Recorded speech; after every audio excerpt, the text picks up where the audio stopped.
Cash, and welcome back to Cash Talks Football, where we break down all the goals scored in the Premier League. And today, it's Liverpool against Manchester United. Lots to talk about in this game, lots of referee nonsense going on as always. And I'm also going to try to give you a couple of different ways to look and break down games. So one of the hardest things most people do in anything is put yourselves in the other person's shoes to understand what they're going to do. Well, what do you mean, Cash? Well, if you've got a bad referee in the game, don't think of it how you would referee the game. Think about how that referee is going to referee the game so you can manipulate that referee. All right? Or think about, give you multiple different ways of looking at a scenario. So first off as well, right, we've got the ball dropping in. There it is. I think that's the ball. Dropping in here to Van Dijk, the most overrated Premier League defender to exist.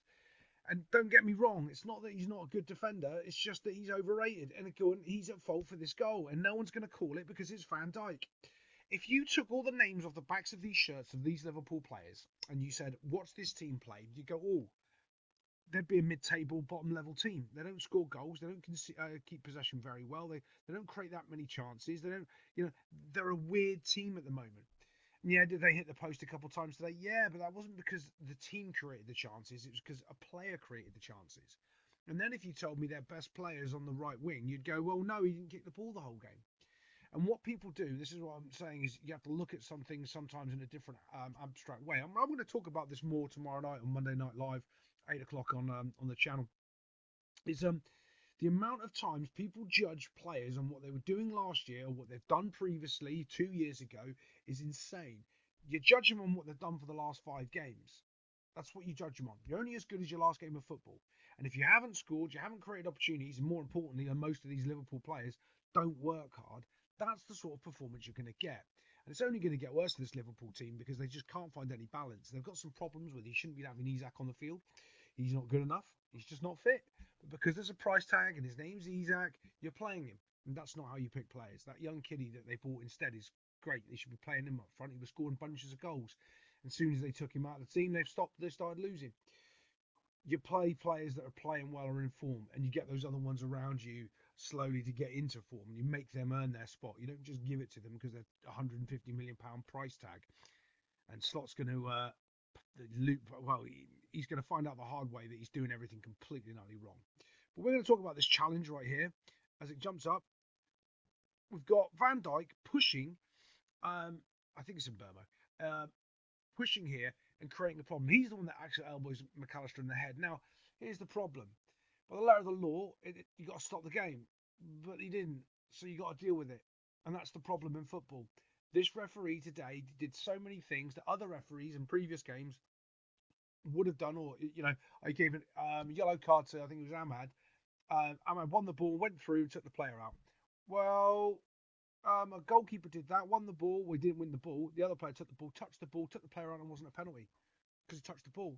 Well, now it's a yellow card. So the inconsistencies in what's going on in this game of football is getting worse and worse by the week. Now here, the ref probably should have stopped it, but I also think that he didn't. It was the first minute of the game, and I don't think he honestly was paying much attention.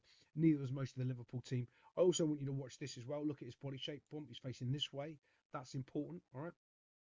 But let's move this on ever so slightly. When this ball drops right here from that header, okay, bump, 2 Liverpool players that are completely out of sync. They can't do anything. Now you've got one defensive midfielder here against a back 4. That's why certain systems just beat you, because they've got players in areas and zones that you don't. So now when they can turn and break, they can isolate either space. Well, he hasn't gone, so it doesn't matter. And why this is a problem is because no Van Dijk. He cannot go because he's got a player out wide over there. Right now, all he needs to do is jockey for time and let his players get back. He's got plenty of time because the 18-yard box is down there. He's just trying to jockey. If he steps in, that ball goes in behind him and he's running straight in on goal. So he does not concede the space. He will have to drop the space in this situation. The ref jogs past the guy dead on the floor who swallowed his tongue, and now, there's going to be a lawsuit against the referee for not stopping. Oh, no, we don't worry about that because the rules this week are completely different and we're making up something else. Isn't that right, ref? But, yeah, let's move it on just ever so slightly. Oh, by the way, I want you to look at Van Dijk's positioning here and watch where I think it's Mbumo's behind him. I think he's the goal scorer here. Right, watch. He's with, I think it's Cody Gakpo. Right, they're all screaming. You can see they want the ball in behind there. You can see Van Dijk is not trying to get back. He is not running that hard. This kiddie was here. He's already caught Van Dijk, right?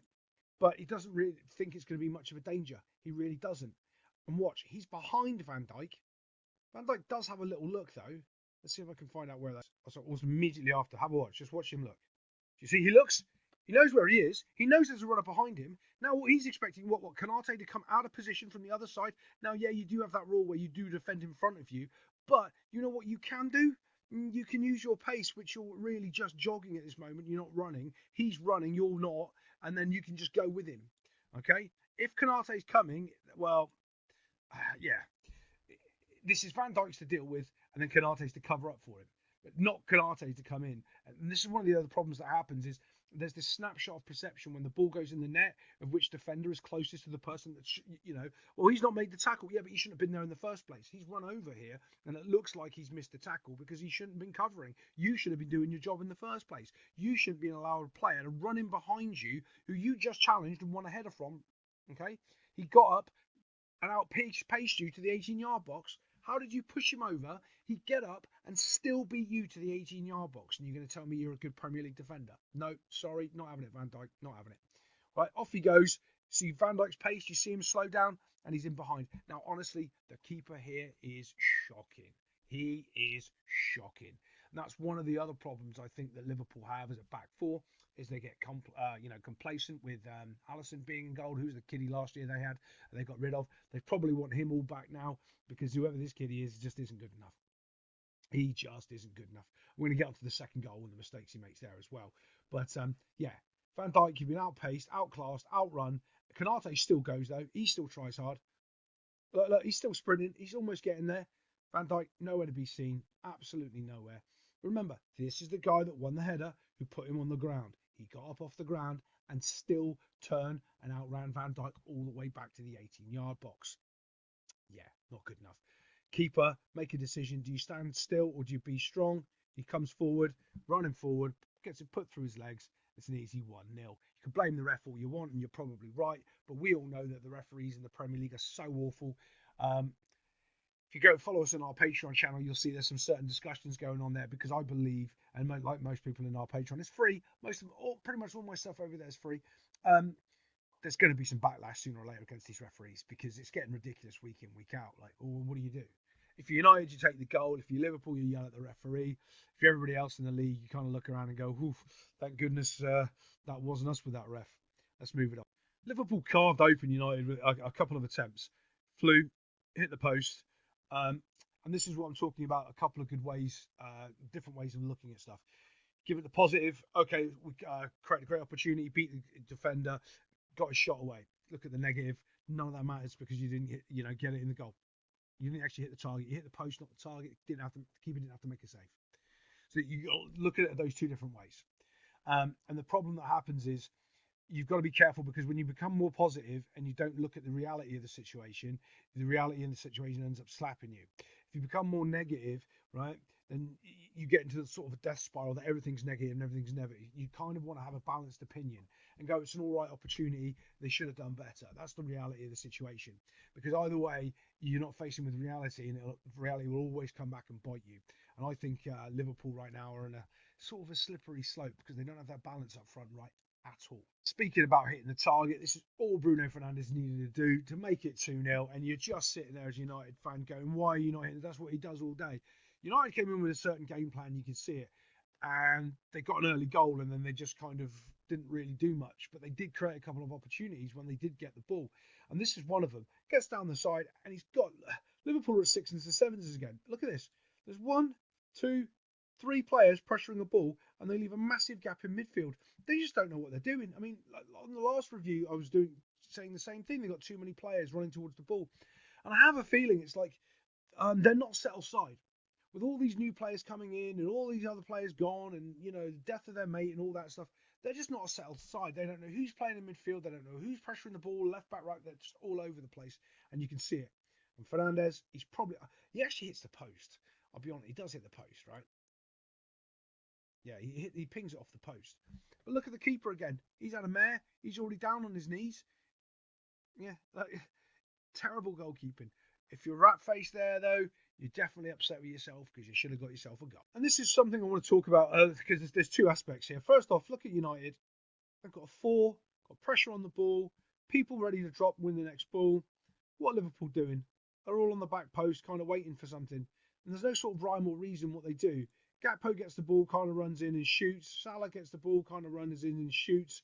That's kind of what they do. What they don't do is this. And if you're United, you're sitting there, you're going, yeah, go on, mate. What are you going to do? Go past on the outside. Okay. Gets the ball, floats it up. Yeah, it almost kind of drops in, but it's all by mistake. This isn't sort of planned. You've got no Liverpool players anywhere near it, and United have got bodies back to deal with it. It's like if Liverpool get a goal, it's by luck or happenstance. It's not created, which they had last season. They created opportunities over and over. This is just, we're just going to dink a ball up and hopefully someone's going to get on the end of it. And look at how many United shirts are back there to defend it. So you're going, well, it's not really giving you the best opportunity. And United did that well all day. Defended in numbers, got the ball out, didn't necessarily keep possession, but they were also pretty nasty in some of the tackles, which you've got to be.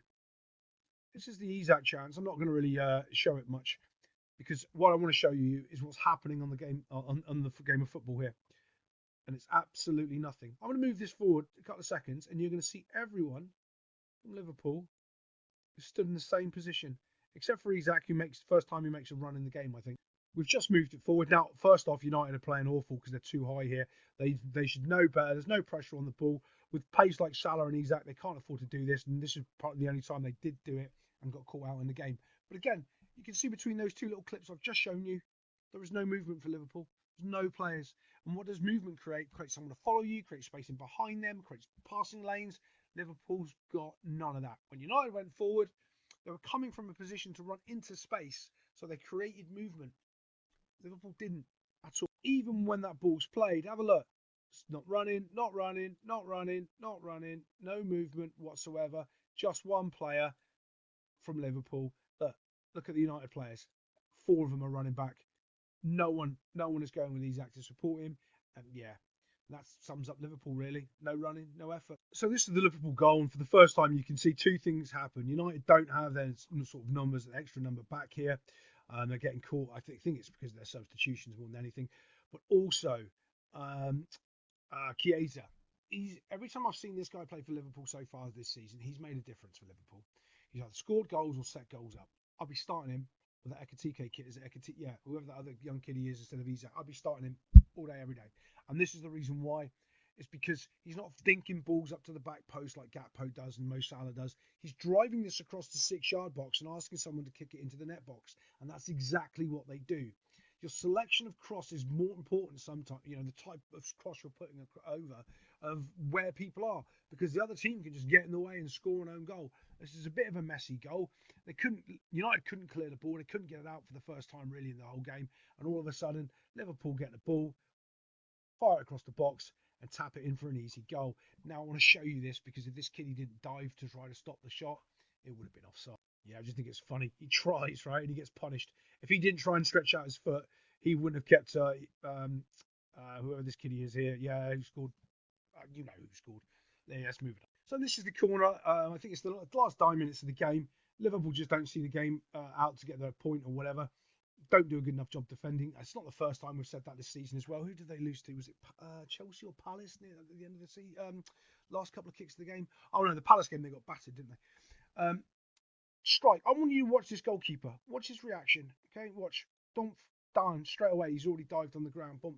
And more importantly, when he's dived, he's not actually looking at the ball. His eyes aren't looking at the ball at all. He has no idea where that ball's gone. He's just dived, which is, to me, it's a bit shocking. But now this is where Liverpool really need to get back into some sort of cohesive shape. You've got 1, 2, 3 Liverpool players. We've got 1, 2 people free on the back post. Don't know who this is, but he's off for a bike ride, leaving these guys on the back post. Mind you, it is a good old warhorse, Harry Maguire. And again, they'll go, oh, it's Kanate. What's he doing? Where's Van Dijk? Isn't that Van Dijk's side? Oh, yeah. Have we got 3 players running in on 1 Liverpool player trying to go for the ball? Yeah, because United are trying to win it, while Liverpool are just, I don't know. Their attitude's just weird at the moment. It really is. If you watch them play, I can't quite put my finger on their sort of energy levels. It's not lazy. It's not arrogance. It's a cocky between lazy, arrogance, and tired. I have to come up with with an analogy of what that really is. But you can see it. It's like, oh, we're better than you. We're not really going to try, but we're going to try. But we're not like. It's very strange. And then they over try. Very strange. But United get their goal, and they could have gone. They could have gotten at least another one in the first half as well. Bosch, Aaron Maguire, but look at the goalkeeper. Does absolutely nothing. Doesn't come for the ball. Doesn't go like it's right next to him as well. And that's because he's dived over here. He had to get back up, come over here because he's made a mistake, and now he's not set and ready to either catch the cross, come out and challenge for the cross, do anything to the cross, and he stands there and he lets another one go in. And that's the difference. If I think if you got Alisson in goal, the first goal doesn't go in, and he probably saves that as well. And that's why one of the reasons Liverpool are so good and the top teams are. Good goalkeepers win them games. Bad goalkeepers might as well not be playing in goal. And as long as you get the header on target, as weak as and poor it might be, you get yourself a goal. Other than that, I'll see you next time on Cash Talks Football.